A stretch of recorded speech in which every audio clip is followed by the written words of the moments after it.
Hey listening friends, I'm your host and coach Laura Malone. As an entrepreneur and leader, wife and mom, teacher and creator, I am showing up to share possibility with you and help you find vision and wisdom because you deserve to be equipped and released as the hero of your own story. Coaching really does help you change your life. And if you want to know how to guide yourself and others well, I created this podcast just for you. It's a place where you can grab tools, teachings, and ideas for both personal and spiritual growth, as well as entrepreneurship and coaching if that's your thing. So as you listen in, I pray I can help you create a legacy of impact and really start writing the story of a life you love living. Now let's jump into today's episode. Okay, so you can be a coach, you can be an entrepreneur, you can be a coach that works for other people and not be an entrepreneur, or you can be the person who takes all the risk but gets all the gains. And a lot of people out there call this being a coachpreneur. And I want to talk to you a little bit about two things that are very popular in the recent years, and they are hustling as a business owner or flowing as a business owner. So there are so many people out there. You can see them all on Facebook, TikTok, everywhere, teaching how to be a hustle in business, right? There's memes and strategies and Instagram accounts and TikTok dances, and they tell you, go get after this and run harder and faster, and you can take over this space and you can win this, And if you were to ask a hustlepreneur what that means, they would define it as extreme ownership and mastering the skills of observation, identifying, and visionating. Willingness to do all the hard things first, right? Like that 11-minute ice bath. Sprinting towards the goal and pushing harder, never stopping, don't have any quit in you, being on task more than being busy, joining the competition with intention to come out the winner, and doing what others are not willing to do, being really like superhuman consistent, boldly attacking their fears, and being driven about getting results. Very success aware and action oriented and decisive and doing the thing when you don't feel like doing it, right? Very hustlepreneur language. If you go do any kind of research about hustle in business, these are the things you're going to find. Then there's a lot of people out there teaching about slowing down and somatic awareness and meditating before you jump into your plan for the day. And this is more of a be sensitive to the needs of your soul approach, right? So if you were to ask a soulpreneur, what's that mean to them? They would define it as very clear work-life balance, awareness of calling, not just career, searching for their wholehearted fulfillment and purpose, an allowance of originality, acceptance of uniqueness, believing in service over self, finding the spark in your soul, and operating with compassion towards self and others. Always evolving and expanding yourself, collaborating more than competing, calmly facing your fears, allowing the schedule to unfold, and pursuing joy and living in the present moment. So which one is right for you? I have to say, these sound like two extremely opposite personalities, right? And I've had clients and friends who exemplify both. But what I want to encourage you to do is try to see all of these qualities as valuable and accessible to everybody. And learn to let each of these qualities and values manifest in your life in the right timing, in the way you personally walk in them, okay? So no matter what you're doing as a coach or an entrepreneur or in every other area of your life, there's time for hustle and there's time for flow. You personally might be more driven to take real action if you have the urgency and deadlines and strong encouragement and accountability to go faster and do everything you need to get done. Or maybe you're in a season where it's normal to hustle and you need to find the balance of finding freedom and flow and staying in, a sweet spot and finding peace. All of that is really just between you and God, not you and the account on Facebook that you're scrolling past that tells you to click here to learn more about how you can make $7 million in the next 6 months if you hurry, right? So do you need to hear a voice telling you there's a purpose to getting up earlier and pushing past the hard stuff? Is God leading you into some hustle energy right now to keep you going in the afternoon and overcome those difficult tasks, maybe even difficult clients? Or are you in a place where you need the slow mornings and the slight nudge in business because the rest of life is crazy and God's saying, don't add to it, don't push harder? Is grace the right word for this season? And hustle would simply erase it, right? You have to know where you're at and what you need, because it doesn't matter what anybody else is needing. It doesn't matter what they're teaching. This is why I say put your blinders on, choose the few people you're going to learn from, choose the content you're going to consume, get your one tree focus, and stay in that lane and get to the next place before you start adding more voices and adding more things. So I think the most important answer to this question is, should I be hustling or flowing as a coachpreneur? It's for you to be aware of yourself. Know that your season changes, and also know that not everybody else is where you're at. A little hustle never hurt anybody, and meditation is good for everyone. So there's no reason to be for one and against another.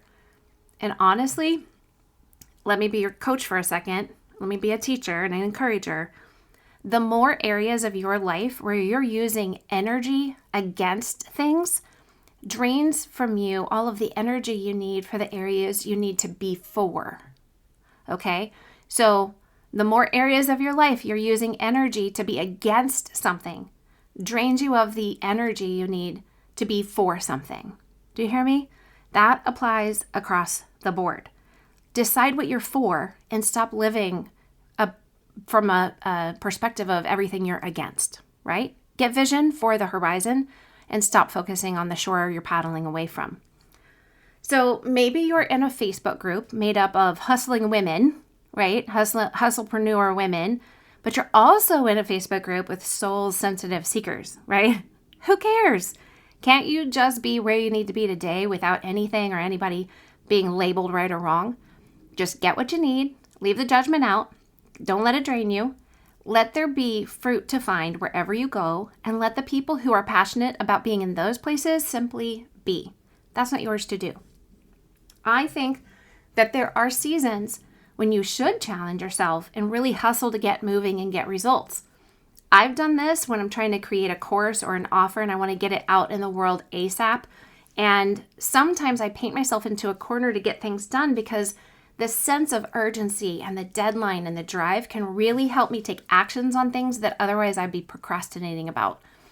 But at other times I sense God telling me, take it slow and steady and let myself follow a flow. Be more sensitive to what my soul needs right now. Give myself grace. Don't push so hard. If you love the hustle, then you're going to still have to learn how to create balance and take a rest. And if you love the free flow, you still have to learn how to balance that with quick movements and decisions and action when it's necessary. There's a lot of people out there teaching on all of it. So just do a search for, online or in Facebook groups for hustle in business, hustle entrepreneur. That's how those kinds of people get stuff done. That's who they are. It's what works for them. So that's what they have to offer you. And it's great stuff. I really glean a lot from learning that, but I know how to apply it and contextualize it to my own life. They're not telling me I have to do this and I need to be like them. I'm just absorbing what they have to offer and adding it where I want to apply it to my own life and my business.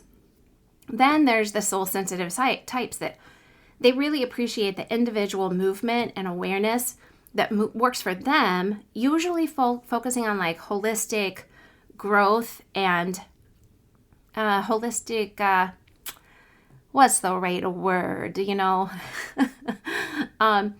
holistic attention and intention, I would say. So they all find the place that feels aligned for themselves. Personally, I think that if you become aware of how each of these can serve you in the right timing, you will grow in knowledge of when you need them. Then you can discern for yourself what you need and allow those people to bring what they carry and value to the table. I'm just encouraging you to be non-judgmental about other people's personality, callings, and needs. And when you find yourself kind of judging other people in that, become aware that you're very likely just judging yourself first and foremost. So what's the answer for you right now? You want to become or grow as a life coach, and you either need to stay in a flow season of just letting it all make its way towards you, or you need to roll up your sleeves, take some decisive action, and have a sense of urgency. So which one's right for you? Which one is working against you? And I'll also say, which one are you afraid of and why? So you can pull on all of the aspects I listed about hustlepreneurship and soulpreneurship and implement them in your life. Then you can lean in and allow the qualities and responsibilities of entrepreneurship just take whatever form they need to. Because honestly, I see each aspect as a quality we all need to grow in. You can focus on the right thing at the right time and find your way in it and become successful doing it the way that you are being led to do it, right? I've posted things online or given direction in a coaching program or encouraged clients to take action towards, especially like towards the end of a quarter or the end of a year. And I have heard some of them say, I appreciate that, but God's actually told me to lean into slow grace right now. So I'm not going to hustle. And I say, great. I'm so glad that you're aware of that. I consider the fact that you may not, you might not even have known you needed to be slowing down until you heard me say, give it a little extra hustler, like push and go grab your goals, guys. And then you go, oh, that's not right for me, and I'm like, I'm glad to help you see that that wasn't right for you. And now you're more aware of what is right for you, right? It's that thing where somebody says, let's go to Hardee's for lunch. And you're like, I didn't know that I didn't want Hardee's till you mentioned it. And that actually made me realize I really want Chick-fil-A, right? So I always think it's funny when they put a Hardee's or an Arby's next to Chick-fil-A. I don't know about where you live, but there's never a line there. And Chick-fil-A has the line is like stuck out on the highway. I'm like, I feel bad for you guys at Arby's, but you're probably getting lunch at Chick-fil-A. Sorry. And I apologize to any of you who love Arby's or Hardee's, but even if you eat there, go get some Chick-fil-A sauce for your fries. Okay. The same thing has happened when I've said to clients, okay, step back, be gentle with yourself, really assess what's going on between your business, your soul work, all of that, And then I'll have a client say, well, I'm always gentle, and right now I feel the need to push and get, strong accountability and be driven. And I'm like, awesome. Everything that I say, I'm just throwing stuff out there saying like, hey, let's remember to do both. Let's remember to push when we need to push, be gentle with yourself. And you need to apply whatever you learn from whoever you're learning from, whoever is encouraging you and keeping you accountable, coaching you, teaching you. It doesn't matter. Apply it to yourself with good, strong self-leadership. You don't have to do everything you're told. You need to actually have critical thinking skills where you're thinking for yourself. I'm not wanting to tell you what to think. I'm wanting to teach you how to think for yourself so you can lead yourself well and find success there. I honestly move between both hustle and flow in probably every area of my life.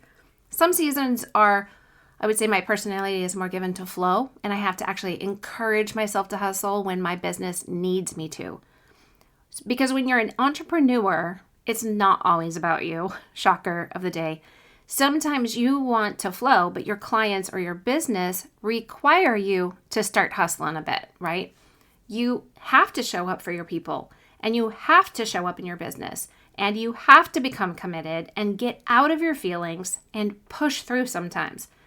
You have to learn that sometimes when you feel you need to slow down and give yourself grace, you might have to appropriate that into other areas of your life, not necessarily the business side, because the business side is going to ask a lot of you if you start your own and run it for yourself, especially in the beginning when you don't have money coming in and you don't have a team, you don't have an assistant, you don't have somebody doing marketing, you don't have somebody building your website, you got to wear all of the hats.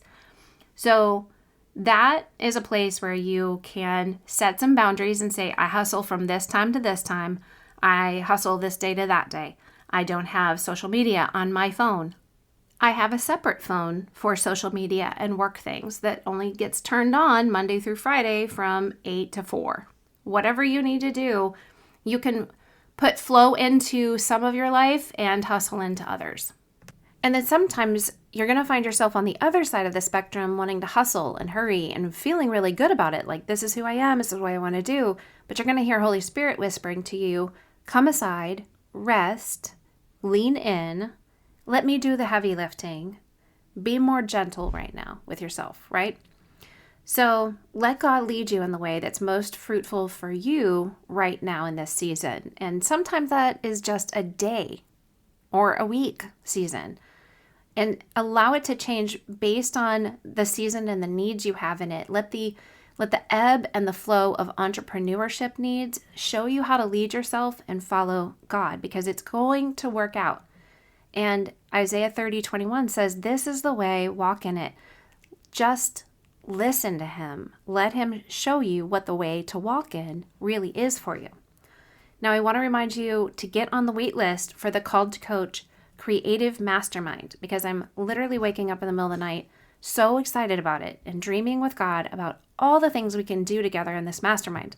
I'm going to be sharing more about it in the upcoming episodes, but for now, just jump into the show notes and click on the link to sign up, or you can go to sterlingandstonementoring.com and find the wait list under the Good Things tab, okay? I hope to see you there. Bless you, and remember that all things are possible. I so appreciate you as a listener.